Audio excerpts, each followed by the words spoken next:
Hello, everyone. I'm Gary Berman from DevOps.com and the host of the Cyber Hero Adventures show. It's a pleasure to welcome you to another great DevOps.com webinar. Thanks for joining us. Today, we have Taylor Smith, Technical Project Marketing Manager at Gremlin, and Patrick Brennan, a Solutions Architect at Gremlin as well. We're going to learn about improving the reliability of financial services with chaos engineering. But before we get to today's presentation, let's go over a few housekeeping items. We use the GoToWebinar system, so for many of you, you'll see the control panel. Take a moment to click on the questions icon and the little downward arrow. You can use that because this webinar is designed to be highly interactive with our two great speakers. We welcome your questions, comments, and suggestions in real time, and we'll get to as many as possible. If we can't get to your question, we'll email the replies to you shortly. This webinar is being recorded, and the slides will be available to you on demand at devops.com in a couple of hours. In addition, we have a great giveaway for 4 Amazon gift cards at the end of today's webinar, so stay tuned to see if you're one of today's lucky winners. And now, a special thank you to our sponsors for today's webinar. Let's get started. Pat, take it away. Great. Thank you, Gary. Well, thank you, everyone, for joining us for how to improve the reliability of financial services with chaos engineering. My name is Pat Brennan, and I'm a solution architect here at Gremlin. I have worked in financial services, worked for Prudential Financial, JP Morgan Chase, Lazard Frere, covering asset management, trading systems, market data support, etc. And I'm joined by my colleague, Taylor Smith. Taylor, would you like to take a moment and introduce yourself? Yeah, and I'm Taylor Smith. I'm a technical product marketer here at Gremlin. Prior to Gremlin, I had a few different roles in actuarial finance and in investment banking and private equity, where I had some interaction with payment processors and kind of the problems they were facing with reliability there.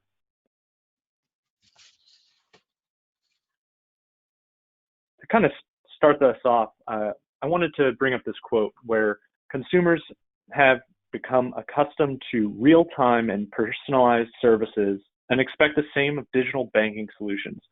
McKinsey was talking about how, like many other industries, digital disruption has taken over the financial services market by storm.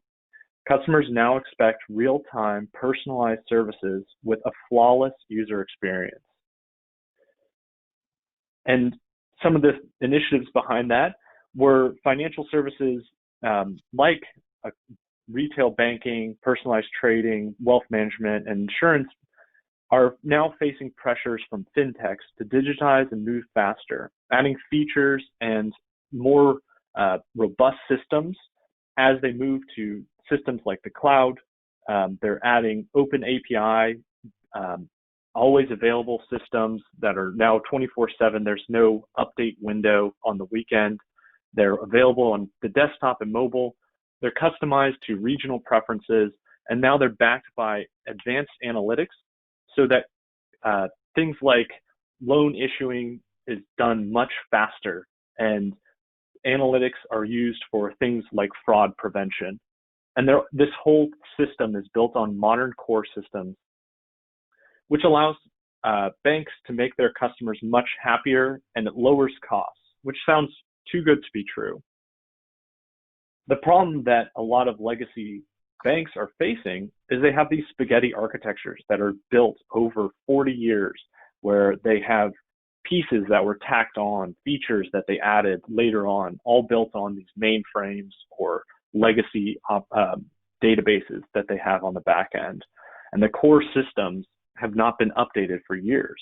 So when they do try to move to the cloud and move to microservices, a lot of things become much more fragile, and it becomes a lot harder. And so because of this, we need to be always on, and because of security, it makes it a lot harder to update these systems.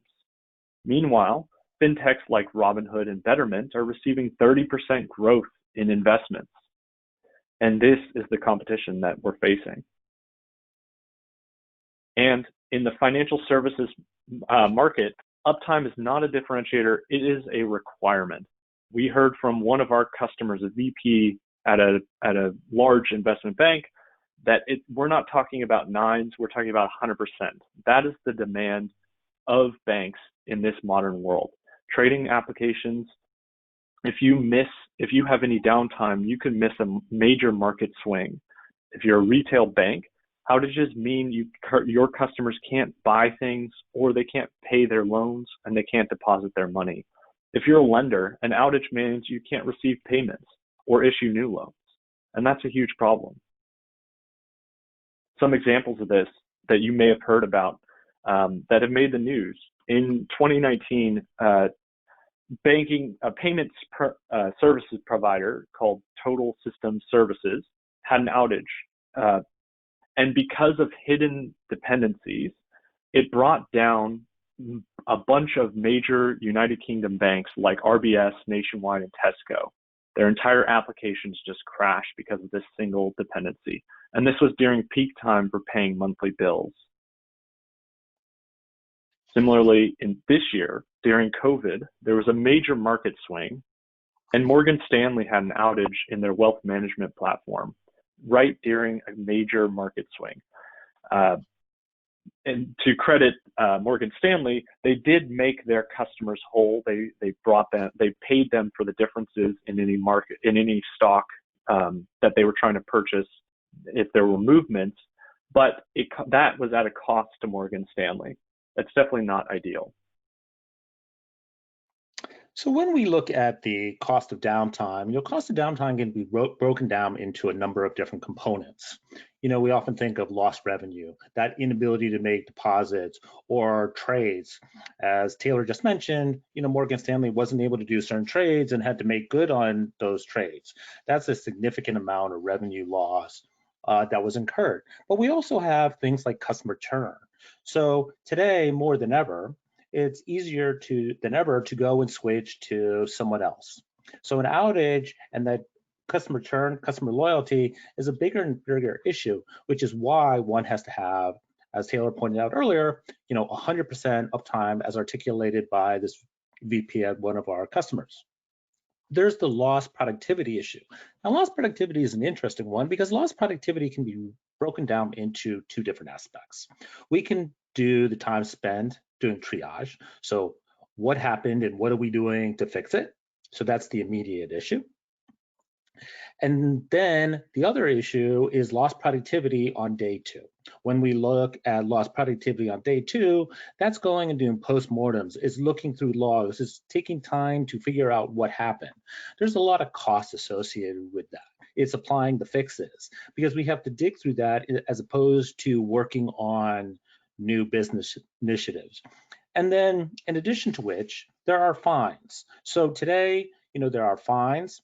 So again, the Morgan Stanley example, the total system services and the outage that it caused for a number of major British banks.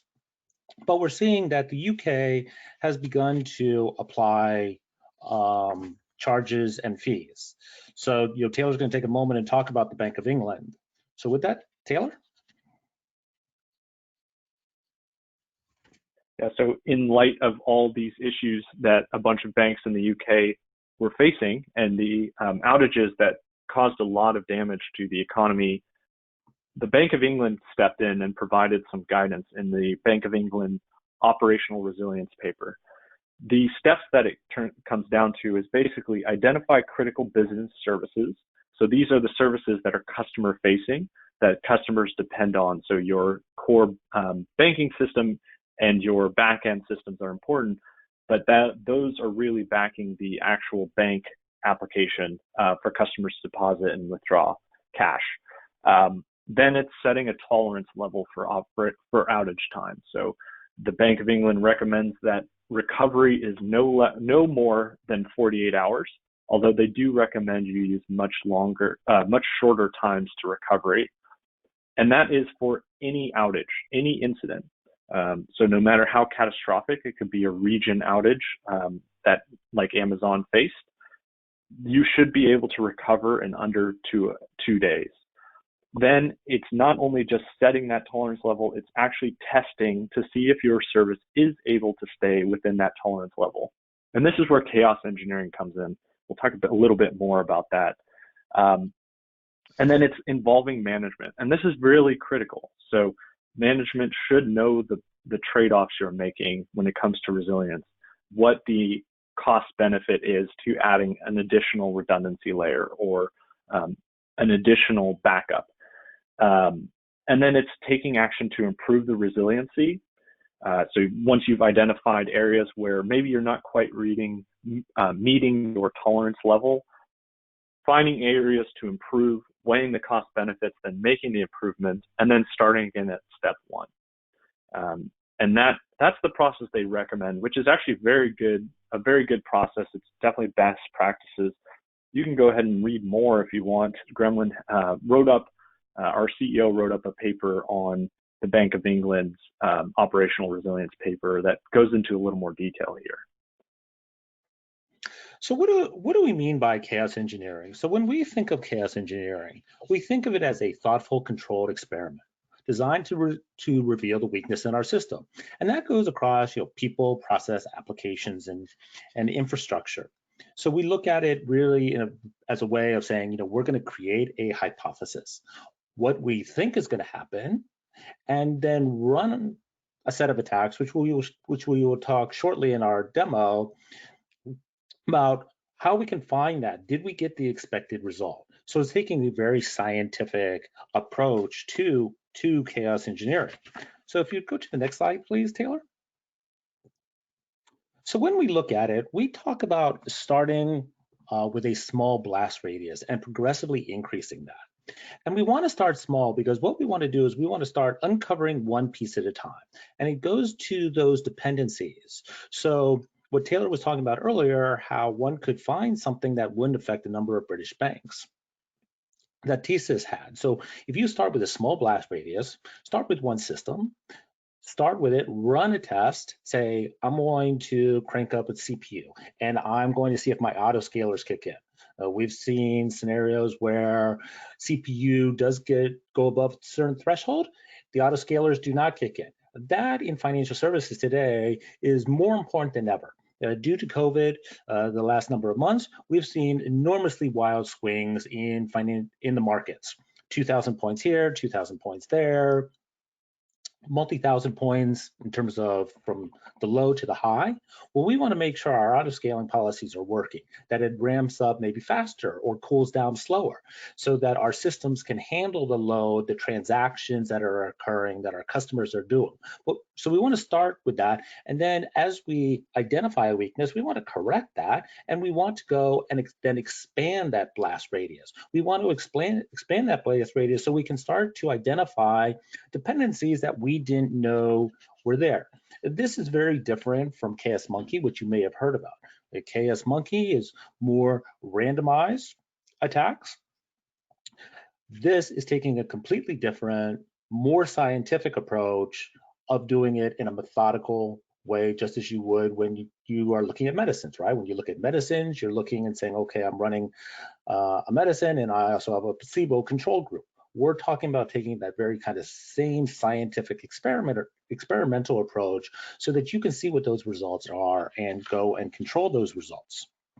So next slide, please, Taylor. So when we look at the benefits of chaos engineering, there are really a number of benefits. So some of our customers, Dropbox was able to do a 10x reduction in incidents. Going back to ROI, you can imagine the ROI that one obtained by having a 10x reduction, time, revenue, etc. When we look at shorter time to resolution, right? The backcountry was able to lower their mean time to detection by looking and saying, okay, they tuned items regarding logging and monitoring and traceability. Then you can ship code faster. Today we ship code all the time, right? Under Armour was able to, as they were migrating to Kubernetes, they were able to do that faster. There is an enormous benefit when you're going from a more monolithic application, a legacy application, to something like Kubernetes or microservices to utilize chaos engineering. As part of that migration, I can test to make sure that things are set up correctly, configured, tuned correctly. I can go and make sure that I have it right the first time so that I don't have to go back afterwards to go and correct things. It's better for your end users. It's better, be them internal or external. It's better for you because you can work on new initiatives. And then, you can launch things successfully. So DPG, by using chaos engineering, they found 35 bugs that would have impacted their customers as they were rolling out a new streaming service, their VTM Go streaming service. One of those bugs led to 100 milliseconds of latency. Now, while 100 milliseconds of latency might not necessarily seem like much, for them, the really interesting aspect here is that it would have turned into 3,500 milliseconds of latency for their end users because of the impact that 100 milliseconds of latency had on their Postgres database. And that's really the important thing. While financial services is very different, we don't want any latency if at all possible with high frequency trading and things like that. You can imagine that if we can eliminate 100 milliseconds of latency that has a downstream effect of 3,500 milliseconds of latency by correcting a bug, that's a huge win. And that's what DBG was able to accomplish by using chaos engineering. So next slide, please, Taylor. Yeah, so we surveyed some of our customers and kind of our financial services customers, and these were the top 5 use cases that boiled up to the top. So going back to the TSYS outage, mitigating third-party dependency failure. So being prepared for if there's a payment provider outage, that doesn't bring down your entire system. Upgrading your services independently. So this is where you can run things like a black hole, which drops all traffic to your old systems, making sure there's not a lagging dependency there, and that you can upgrade without bringing down your application. And that's when you do things like migrate to the cloud or migrate to Kubernetes, just making sure everything is all detached from the old legacy system. Then it's enforcing consistency in your transactional databases. So checking what happens if there's a little bit of latency between multi-region databases or other multi-node databases. And then it's practicing certificate rotation. So a lot of banks have requirements that are much shorter than your average company for how long their certificates can last. And so it's being prepared for those outages. We have a clock attack, a time travel attack that will move the clocks forward so you can test that certificate rotation, make sure you're prepared for it. And then finally, the one that's very, very popular is testing disaster recovery. So a lot of compliance requires that you run through your run books, make sure you can recover from a cold storage backup or a cold site backup if your main site is brought down. And so running through that run book and actually dusting that off, a lot of times those are left to the side because it's such a difficult thing. You can speed that up a lot with chaos engineering and that testing and updating that run book. Just to make it a little more concrete with a picture, here's some of the ways you can attack your application to make sure it's prepared for outages. So if your services are in multi-regions, you have a third-party dependency, you can black hole that dependency or add latency to that third-party dependency, make sure it doesn't cause any issues in your application. It's reaching out to your on-prem team as you move to the cloud, your on-prem services as you move to the cloud, making sure there's no hangover dependencies.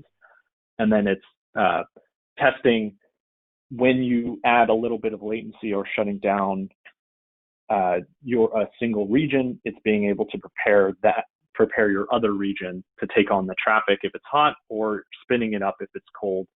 And then being able to test for certificate rotations across your applications, making sure your customers are not left out, unable to log in because of their expired certificates.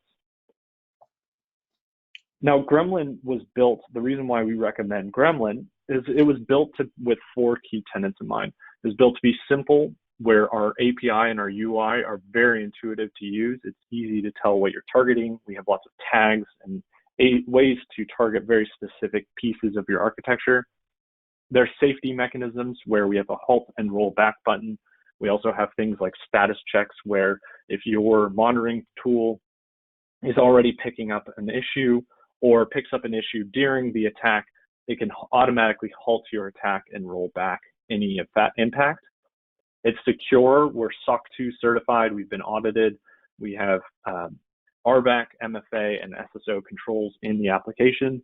And then it's comprehensive. We have 12 different attacks for across your application, network, operating system, and host. One of our customers at a Fortune 50 financial institution, one of the largest institutions in the world, had this quote where he said, "We have one of the most stringent vendor assessments in our industry, and the Gremlin assessment produced one of the lowest numbers of remediation items I've ever seen with a vendor." And this is kudos to our security team, who have gone through a lot of pains to make sure we are extremely secure in how we handle data, how we attack the host without running as root. And so you can feel comfortable running these attacks in your application, even in highly secure environments. So we are being used today by a number of companies across financial, healthcare, media. See some of the companies that we've already talked about, Backcountry, Under Armour, but we're also using by Target, Wachovia, DreamWorks, Qualtrics, and others. Today in financial services, we are either being used by or are in proof of concepts with every major financial firm. They're seeing the value in a Gremlin and how they can use it, or are extremely interested in using it to address weaknesses in their environment. So if we take a look at the next slide to show a quote from Wachovia, they said, based on the sensitivity of that data and what gets done with that data in financial markets, we have to have a very strong commitment to quality. So if you want to start off your chaos engineering practice without spinning up a huge dedicated team, that's Gremlin. It goes to some of what we talked about in terms of starting with a small blast radius, doing it in a scientific method, etc. So what we're going to do, if we go to the next slide, we're going to show you a couple demos here today. We're going to show you a demo of using Kafka, a black hole impacting Kafka, and we're also going to show you this Athena banking app using latency. So let's go ahead and take a look. Demo with Gremlin and Confluent Kafka. So this is the initial dashboard that one sees with Gremlin. Gremlin was designed to be simple, safe, and secure. As you can see, we have a plane here on the left side with scenarios, attacks, schedules, clients, reports, various other things. We have some quick links as well. So 2 scenarios, which you can use the various different 11 infrastructure attacks to create your own set that can run sequentially with things like status checks. We have quick links, which we're going to use here today. And then we have targets here and total attacks run. So you see that, in this team that we're using today, mostly black hole followed by CPU and latency, various recent attacks that have been run, recent scenarios. You can also schedule things. So we have a CPU attack scheduled, and there are various other items. What we have here today is Datadog monitoring Confluent Kafka running on a Kubernetes cluster. So we have 8 distinct services, 3 Kafka brokers. We have KSQL, schema. We also have 2 Connect services and REST. We see various information here for bytes in per second, bytes out per second. Here are the 2 different connectors that we have. We also have various information about producer, bytes consumed by consumer, the average batch size, and REST.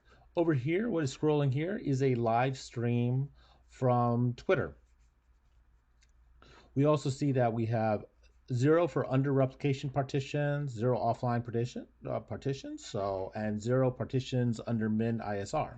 So we're going to go ahead and we're going to go and run an attack against this Kafka cluster. So we're going to say create an attack. So in Gremlin, we have a concept of teams, which sit within a company. So there's a company owner. Then there are individual teams which provide a level of isolation. So you could have team one, which has a certain set of hosts and containers and Kubernetes clusters, and something called application attacks, which is application level failure injection. Then you could have another team, team two, which has a different set of items. Users belong to teams, so you get a level of isolation. There are different levels of permission for users. So you have regular users, admin, and managers. So today we're going to attack a Kubernetes cluster. So in a team, you have various Kubernetes clusters. So in this particular team, we have three different Kubernetes cluster. So mine is PBEKS cluster. And this is for all the namespaces, we see that we have 27 different Kubernetes objects that we can attack. You'll see that all targets are off by default. That's part of the safety. So Gremlin was built with the concept of safety, simplicity, and security in mind. So we can go and look at the namespaces within this cluster. And we can see that we have different namespaces. Gremlin's in its own namespace. There's an e-commerce application called Hipster Shop. And then there's Kafka. That is where our Kafka environment is. So we're going to select that. And we see that our objects went from 0 of 27 to 0 of 7. Again, you see that all targets are off by default. So we can look at this in more detail. We can see from a deployment perspective that we have Control Center, which is the Confluent management tool, Kafka Connect, again, two different pods for that. We have Kafka REST, KSQL Server, and Schema Registry. We can see for stateful sets that we have 3 pods for Kafka brokers and 3 for the zookeepers. We're going to target the Kafka brokers today. And we get a graphical representation. We see that we have Kafka 0, Kafka 1, Kafka 2. But one of the things that we can do is we don't have to attack all of the pods within that stateful set, or if we were doing a deployment, in that deployment. We can choose to do a subset, which is what we're going to do today. So we're actually going to say, I want to only target 67%. So I want to target 2/3 of those pods because I want to see what the impact is on this live stream. Then we choose our gremlin. So our gremlins are broken down into 3 categories. Resources, those things that happen around us. So we can consume CPU resources. And not only can we consume CPU resources of the host, but we can consume the resources associated with a pod in a Kubernetes cluster. We can do the same thing for memory. We can also go and consume disk space and see what that effect would be on the application, as well as I/O. Then we have state attack, so going and killing a process. We can shut down a host, or we can stop a container or stop a pod, see if Kubernetes detects it and restarts that and puts it in a proper place to keep our cluster functional. Time travel. Look at time travel. Time travel is grayed out because that's a host level only function. And clock in containers are on the host, but it's an excellent test to run if you have a certificate and that certificate expires, say, at the end of July, and I can move my clock to, say, August 1st and see what that effect is of having a certificate that's not good anymore. And then we have network attacks, which is the attack that we're going to be using today. So think of network attacks as those things that happen around us. So we have black hole, which will make the service look like it's unavailable, impacting DNS, whether that's internal or external DNS. We've seen the effects of the DNS services dying, had a big outage, in fact, affected half the internet. Latency, what effect does increasing latency, which is where scenarios can really play in, progressively to see what the impact is on applications? How would an application react if all of a sudden it has 800 milliseconds of latency versus 100? Packet loss, dropping packets. Video applications are very susceptible to packet loss. What is the breaking point? So we're going to do black hole here today. So we're going to run this for 60 seconds, which is the default for all of our attacks. But we can be very precise in our attacks. So while we could specify an IP address or host name, we can also specify egress or ingress port. So I'm actually going to go and specify the broker port, which is 9092. You notice that the DNS port has a caret in front of it. That whitelists it, so it won't be affected. We're also going to specify 9092 for our ingress port. So we're really saying, I'm just targeting the broker because we selected them, but we're also being very specific about what port.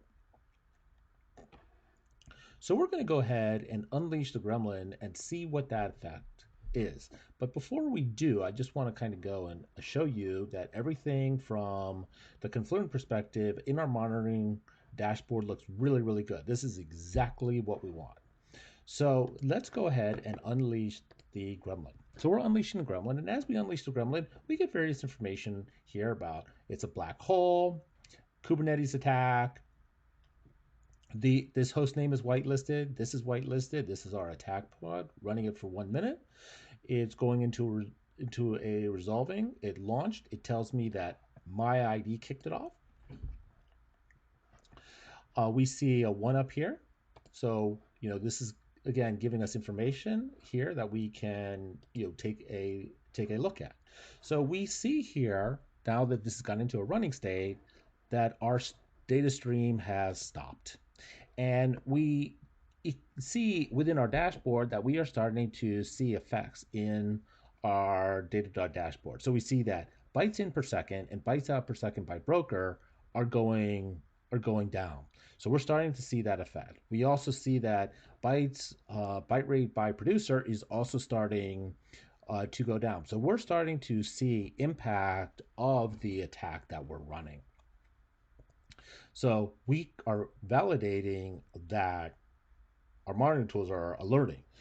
This tells us that this stopped, that we need to think about how we have Kafka set up, because if this was a trading application, stocks, if this was detecting fraud of credit cards, we want to make sure that this data is continuing to flow so that there's no impact to end users, no loss of business, no loss of revenue whatsoever. So this has gone down, this has gone down. So all of these items have impacted, and we're starting to see that this comes up. So if we go back, we'll see that this is successful. So this ran to completion. We could have halted attacks. So we could have gone back here and said halt attack. We could also halt all attacks. So if, for example, we saw what we wanted or something adverse was happening that we didn't anticipate, an unexpected result, we have the ability to halt an attack midstream. So if we go back here, we see that data is spiking. We see that the data stream has picked back up as well. We see that the producer request latency has spiked here as well. So we are also validating that we are starting to recover from this attack, from this outage. But we only affected the brokers. We didn't affect the Connect service. We're seeing no impact here with the Connect service, right? We still have our 2 different data streams in terms of connector count by worker, running task count by worker. We see that our HTTP requests by instance stayed pretty much steady. We do see a little bit of information here, right there, if you look closely, on average rebalance by worker. But the other thing that we see here, which is important, is the average byte size per producer. The average byte size per producer spiked. It went back to where it was, but there was a spike because all of these things had to get back in sync. We also see that the under-replicated partitions, the min-ICRs, and the offline partitions all stayed the same. And again, our stream came back automatically. So that kind of concludes our Kafka demo. We're going to be doing another one here in a few minutes. but we hope this kind of gives you an idea of how you can use a black hole attack in an enterprise application such as Kafka.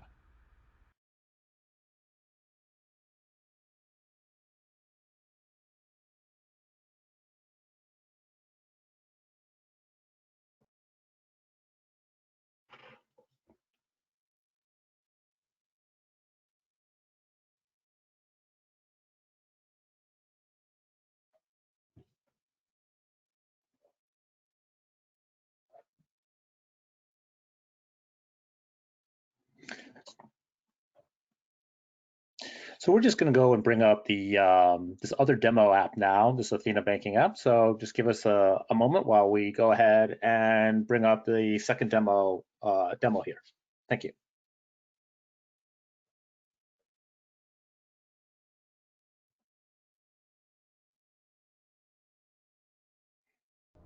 For this second demo, we're going to show a simple banking app designed by Google. It's in GitHub, open source. You can see I can deposit funds just like receiving a paycheck. I can send payments, like this payment to Alice for $1,000. Send that her way, and you can see the credit goes towards my balance. It's a simple app where you have a front end, a bunch of different services, and 2 different databases in stateful sets, all in Kubernetes cluster run by EKS on Amazon. And so what I'm going to do is show off the equivalent of Chaos Monkey, or shutting down a service. So if I head over to my dashboard, I can create an attack, and I'm going to head over to the Kubernetes, and I'm going to kill off the contacts deployment set. I'm going to go down to choose Gremlin, and as Pat showed, you have 3 different types. The shutdown attack is in the state. I'm going to shut down, delay 0, reboot off. Before I trigger that, I'm going to go over to my kubectl, and I'm going to see what pods are running. You can see contacts have had 2 restarts. This is from when I ran the few in the past, a few shutdowns in the past. I'm going to go ahead and unleash this gremlin. Now my hypothesis will be that when I shut down this service, end users will not be impacted because my managed Kubernetes service will spin up a replacement in time for no customers to be impacted. So the attack has been successful. I'm going to head over here and see if I can still pick up my contacts. They're still there. I'm going to go to send money to Eve, pay her that $10 for dinner. And you can see if I refresh this, the payment's still working. If I check my Kubernetes instance, you can see there's been an additional restarts where Kubernetes has replaced that service. For the next one, I'm going to show what happens when you block all connections to a non-critical service. So this transaction history service is not in the critical path of depositing and withdrawing cash. So I would hope that losing connection to it would not prevent the user from depositing and withdrawing. So I'm going to go ahead and run. I'll select a new attack, go over to Kubernetes, and I'm going to select that history, transaction history, deployment. I'm going to go to choose Gremlin and hit it with a network attack. I'm going to do a black hole attack. As Pat showed, I could get specific about IP addresses or ports, but I'm just going to drop all traffic to and from this service. When I unleash this, give it a second to get started, and then it will drop all that traffic. I'm going to head over to my banking app, and when I refresh this, it might take a second. You can see could not load the transaction history. I'm going to go ahead and deposit funds, do that $2,000 paycheck, Wait for it to go through. Deposit accepted. Great. And I'm going to pay George maybe my rent money for $1,000 and send that his way. You can see payment initiated. Things seem to be working. Now in this case, Kubernetes will have stopped the attack. Client aborted. That's exactly what we expect to see. If we head back over to Bank of Anthos, and sometimes the cache takes a second, but boom, you can see those 2 transactions that I executed while the history was gone still went through. Everything is working just as I would expect. And that's great. That means my services are not tightly coupled. They have a decoupled infrastructure. They can fail independently. And that's exactly what we'd want to see.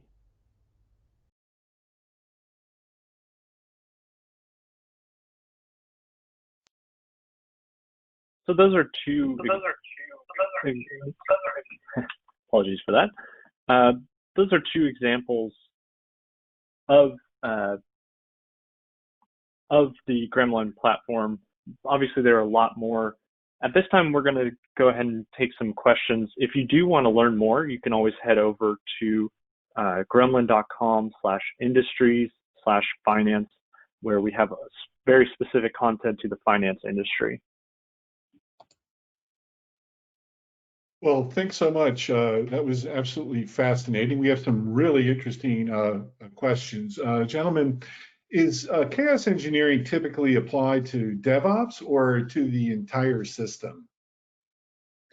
Well, it's your biggest bang for the buck in terms of chaos engineering is actually when you go and run it in production, right? Because when we talk about the cost of downtime, when we look at that, it actually is applying it in production. What we do see is that we see companies going and starting in dev and QA, but really you want to apply it, if at all possible, firm-wide, organization-wide, as opposed to just a subset. Thank you. Given that a typical enterprise has 47 or more security solutions in their stack, what's the optimal way to describe the value of Gremlin to the C-suite? Yeah, actually, we like to differentiate ourselves from the security tools out there. So security is for securing your applications, and obviously there's a large group of those that multiple agents or scans or whatever you have. Gremlin is more targeted towards the reliability of your application. So making sure that it doesn't fail when it takes on load. So it's not necessarily a bad actor situation. It could just be you're taking on more traffic than you expected, or one of your nodes goes out. So AWS always talks about things fail. They're even willing to admit that EC2 instances will go out. You should be prepared for that. So this is not necessarily malicious reasons, but you should be prepared for failures. Can a user create baseline data and store it, for a period of time to, plot trends and help them design the future architecture, of their security platform? Well, yes, with one caveat there. So, this is not, Gremlin is not a security product per se, as Taylor was mentioning. This is more in line with reliability. Now, having said that, when we look at plotting a line, we work in conjunction with those monitoring tools, Datadog, the New Relic, Prometheus, Grafana, etc. So you would want to use chaos engineering in conjunction with them. So you may kind of go and establish a baseline using your existing monitoring tools, run a scientific test against something with that kind of blast radius that we were talking about earlier, where we're starting out with a small blast radius and progressively increasing it. You work with your monitoring tools to see what the effect is. Did you get some unexpected result? Correct that, rerun that test, and then see that that issue is no longer there. That allows you to take that baseline and then go and see the results. It's actually the other element of chaos engineering, which is automating and repeating this and doing it in an automated way. So that you continue to do this, because unfortunately, in the world of technology, what we see is that systems change over time, or cloud providers go and do things. So you want to constantly go and run these tasks to make sure that things don't crop into the environment, which could cause a failure. So you can kind of get ahead of it before it impacts your customers. You had mentioned during your presentation comparison chaos engineering to medicine. Can you amplify some of that? Yeah. So when we look at medicine, right, and when we look at going and doing vaccines, right? So when we do vaccine, we get the flu shot, right? So we get the flu shot, every year, right? The flu shot is designed to give us something so that our immune systems can go and build up the antibodies to the flu, so that our chances of catching the flu are greatly diminished. This is very much kind of the same thing. This is going and being preemptive, going and interjecting failures so that we find weaknesses in the environment before they go and impact our customers. What we want to do is to find those weaknesses before they have a material impact. The examples that Taylor used of, Morgan Stanley or of TSYS, where I could find these environments before they had an impact that impacted the customers and therefore impacted the revenue of the organization. So that's kind of the analogy to medicine. So, speaking of medicine, it would be, I think, a natural question to ask about this rapid shift to the work and home environment, because of COVID. What have you seen out there, about protecting people at home? Yeah, so there's a great blog post I highly recommend you checking out by one of our colleagues that talks about running remote game days. And it's kind of funny, when our CEO was jumping on to a call, a Zoom call, I believe, and they caused an outage using Gremlin, and everyone who was supposed to be remediating and fixing the issue was not in the room. So because everyone was remote, they tried to jump on. It turns out that not everyone had the security credentials to log into this secure Zoom. So that's just a very simple example, but it's running through those run books while being remote is actually a really good practice, because everyone's remote now, and maybe where before you had things behind the firewall that you had to connect into, maybe the people aren't prepared for that situation anymore, or some of the remote controls that they have, they're not used to using. So just building up that muscle memory, running through the actual fixing, triaging and fixing remotely is actually a very good practice. And it's an interesting description, muscle memory. How do you alleviate concerns from your security teams, that, one of the possible outcomes is they'll, find vulnerabilities and things like that? Yeah, I mean, that's certainly a valid concern. But, unfortunately, it's not a question of if something's going to fail, but when something's going to fail. And we really look at it and say, it is better to find out what those weaknesses are ahead of time. So back to kind of the point that from earlier, which is we believe in being proactive, taking a proactive approach to it, so that when failures occur, that you are minimizing or eliminating, if at all possible, impact to not only your external users, but your internal users, so that people can conduct their transactions, stock transactions, or internal workings that they have to do. So going and understanding that is important. One of the other things that we also see is that there are dependencies created that unfortunately sometimes are not documented. And understanding what those dependencies are from a mapping perspective is very, very important. And then, finally, the other thing too is that one may build an application and find out that, at a certain point of network issues, or that that application has a problem. And unless you test it, you're not going to find out if you know. So testing, I think is very important. Certainly you have to keep the security elements in mind, but being proactive in testing is really critical to avoiding those outages, which can be, very, very costly, especially in financial services.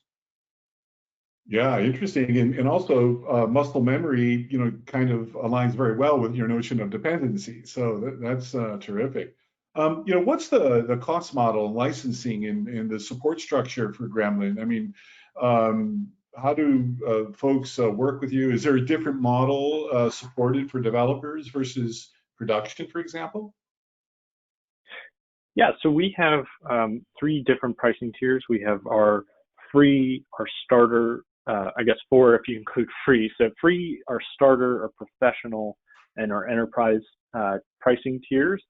And it comes down to the number of attacked hosts and the level of support is kind of a simplified way of looking at it. So the higher the tier, the more hosts you can attack and experiment on, and also the higher level of support. So you get that enterprise level of support, that 24-hour support at the last tier. And that's kind of how we differentiate the different pricing. There have been a couple different questions regarding the ability to create custom attacks. Can you amplify that a little bit for our audience? Yeah, so custom attacks. So as you saw, we have 11 different infrastructure attacks. We also have something called ALFI, application level failure injection, which involves incorporating a library into your Java application.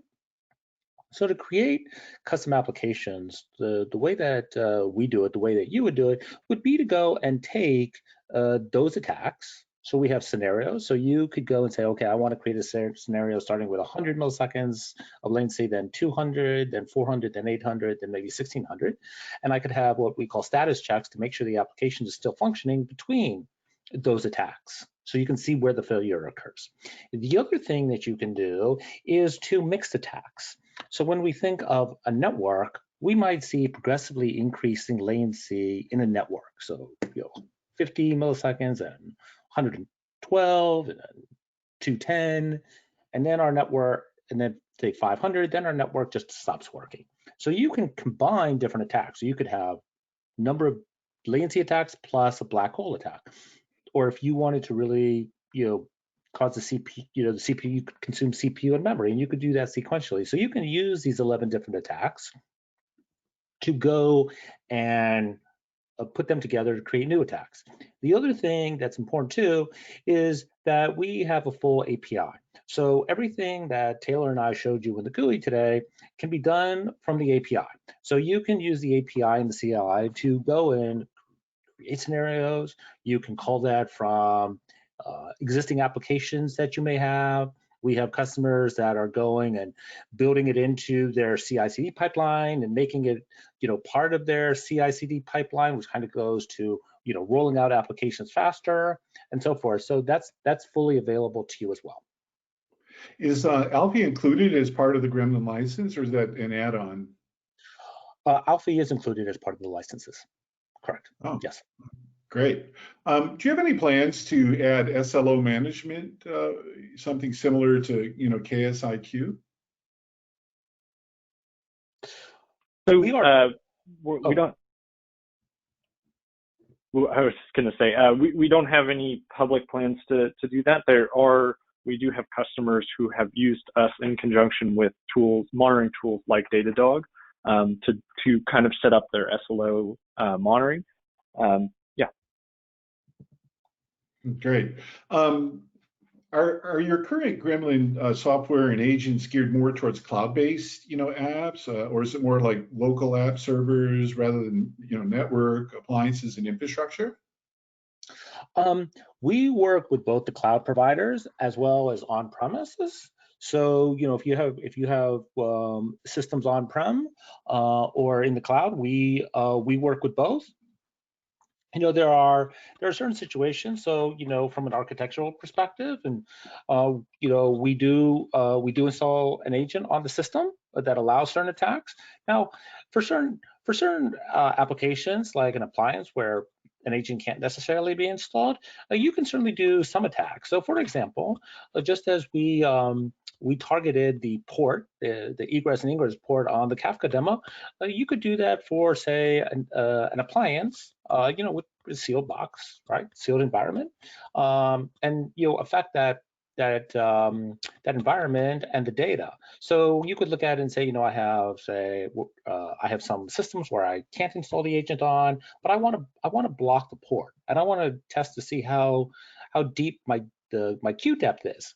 When does it start having an impact because I can't data can't be transmitted and it's queuing up? So there are things that you can certainly do, things where we can certainly help you talk about how you would do that in those environments where you're using an appliance versus a system where you can install the agent on. And as we're wrapping up here, we have a number of questions pertaining to logging. Can you share with our audience the logging capabilities of your system? Sure. So we only log, one of the things around security is we do not, we only log metadata, the metadata of the attack. So, that would have been like, Patrick.Brennan plus demo or Taylor's ID, right? Taylor.Smith plus demo, what the attack was, when it was, etc. At no time, under any circumstances, do we gather any consumer data. Because as part of our security requirements, we have worked with all the major financial institutions, gone through their security audits, so we don't log any kind of information around that, only the metadata around the attack. Wow, that's just terrific. Well, on behalf of our grateful audience, thanks to today's speakers. It's been really fantastic hearing from Taylor and Patrick and learning from the years of experience over at Gremlin. Additionally, as I mentioned earlier, we have 4 lucky winners for today's Amazon gift card giveaway, and they are David K., Francis M., John H., and Valerie D. Congratulations. Someone from the DevOps team will be sending you an email to confirm your email address and get the gift cards over to you promptly. As I mentioned, this webinar was recorded and the slides will be available to you on demand at devops.com in a couple of hours. And we'll be sending you a link to the slides and the recordings as well. It was a real pleasure spending an hour of your time with us. Thank you so much for doing it. We look forward to seeing you on the next devops.com webinar. In the meantime, stay safe and be well.